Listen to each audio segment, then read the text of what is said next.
नमो तीर्थारं नमो आर्यानं नमो बजायानं नमो रोये कपिलावरं मुद्दा मुद्दैतिरूपोया धर्ममीतं विदादिना अद्वयं परमात्मानं ध्यानमूर्ति नमामि तं हरियन्तो तो नमनि हमारा सिद्धि नमनि मेरा सूरी पादति साधु जनों तो नित्य नमन मेरा पंथ परम परमिति हमारे पंथ पापी हरिरो मेरा अंतिम विमरण समाधि तेरे दर पर हो तेरी सत्य छाया मेरे सिर पर हो मेरा अंतिम विमरण समाधि तेरे दर पर हो दिवस विजय गुणा साधना भगवान की जय। भगवान दत्त महावीर भगवान की जय। सुंदर पोते भरे बाबा की जय। आता श्री विराट चाचाजी महाराज की जय। आता श्री विद्युत चाचाजी महाराज की जय। आता श्री विभव चाचाजी महाराज की जय। अहिंसा माता श्री माता जी की जय। अहिंसा मय धर्म की जय। और शक्ति माता जी की जय। आपण इतनी तरह से कहानी सुन रहे थे। कहानी में क्या था? बाणी से मुनि की कहानी कह रही थी। अब जब उनका उपचार दूर हो गया तो उन्हें क्या दिया? दीक्षा धारण तैरी। दीक्षा धारण तैरी के बाद क्या होता है? उपवास कहते ना, दीक्षा रहते तो उन्हें उपवास किया। उपवास के बाद पालना के लिए कहाँ पर आए? राजगिरी के समीप में एक पराकूट नाम का एक नगर था। उसमें पालना के लिए जब वो आए तो उनके जो राजा था ना, तेज राजा, उनका मंत्री अग्निपूर्ति मंत्री था उसका पुत्र पुष्पराज था। तो पुष्पराज ने वो मुनि महाराज के लिए पैदान दिया और नवदवती कहकर उन्हें आहार कराया। तो आहार कराने के बाद जब आहार हो जाता है तो मुनि महाराज जी तो माता जी में तो सोने के लिए तो जाते ही है ना। तो जब वो भी उनकी पत्नी थे सुमिरा से पूछकर कहाँ पर चले जाए? मुनि महाराज से पीते पीते समंदर चले जाए। जब वो आते जाते रहते जंगल में, तो जब मुनि महाराज थे क्योंकि वो उनके पहले मित्र भी थे तो साथ में चले जाए और धीरे धीरे भगवान जा रहे थे। हाथ पकड़कर भारी तेज ने उनका हाथ पकड़ लिया और उन्हें साथ में ले जा रहे थे और साथ ले जाते जा रहे थे। तो वो जब बोलते ये वाला फैसला है, अब मैं वापिस चला जाऊं, तो उनने नहीं जाने दिया। बेबंधना थी, नमो तुम्हारा जी मैं वापिस चला जाऊं तो नहीं जाए।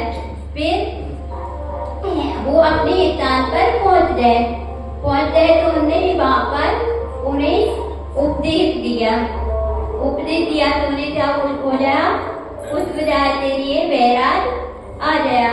बैराज आया तो वहीं पर उन्हें क्या करी? मुनि दीक्षा धारण करी। अब मुनि दीक्षा धारण करी तो दोनों जने से 12 वर्ष तक तप किया और 12 वर्ष तक तप किया और वंदना करने के लिए भी जय देशों में। जब वंदना करने के लिए जाए दोनों तो वर्धमान मतलब महावीर भगवान के समुद्र में पहुंचे। तो समुद्र में पहुंचकर तो उन्होंने यहाँ पर समुद्र में एक द्वीप रह रहा था। तो उसका धारण किया था कि जो पति रहता है पत्नी के लिए तो कहीं अन्न चला जाता है तो उसकी स्थिति कैसी होती है, दिन दिन हो जाती है। तो इस प्रकार से जब देवी सुन रहे थे मुनि महाराज तो बारी थे तो क्या थे उनसे बैराग पड़ता था, तब इनका तोरा धर्म मचा रहे थे।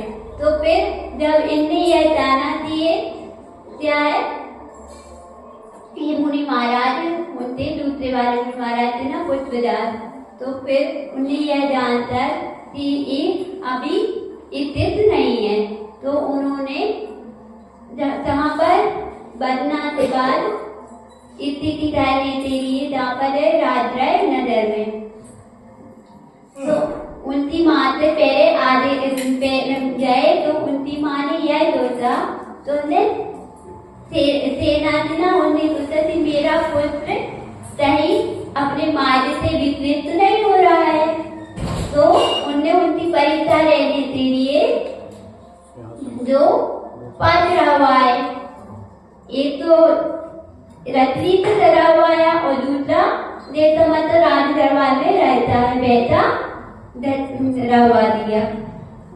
अब दो बेटा डरा हुआ है तो बानी थे मुनि महाराज कहाँ पर रहते पाते पर बैठ जाए रथी से, और ये भी मुनि बड़े बेटा है तो सोते भी बैठ जाए रथी पर। फिर इसके बाद उन्हें तो मालूम पड़ा कि मेरा पुत्र अभी सही है मतलब विचलित नहीं है मार्ग से।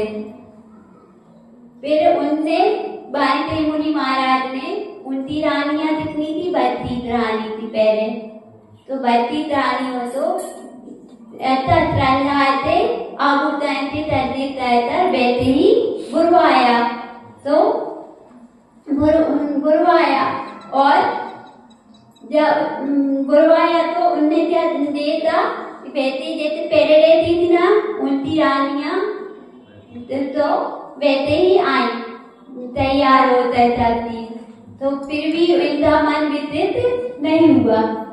पर ये मुनि महाराज थे ना दूसरे वाले मुनि महाराज पुष्पराज मुनि महाराज, तो उनका मन तो उनकी पत्नी में पहले ही रह रहा था, 12 वर्ष तो हो ही रहे थे, फिर भी उनका मोह सुन नहीं रहा था।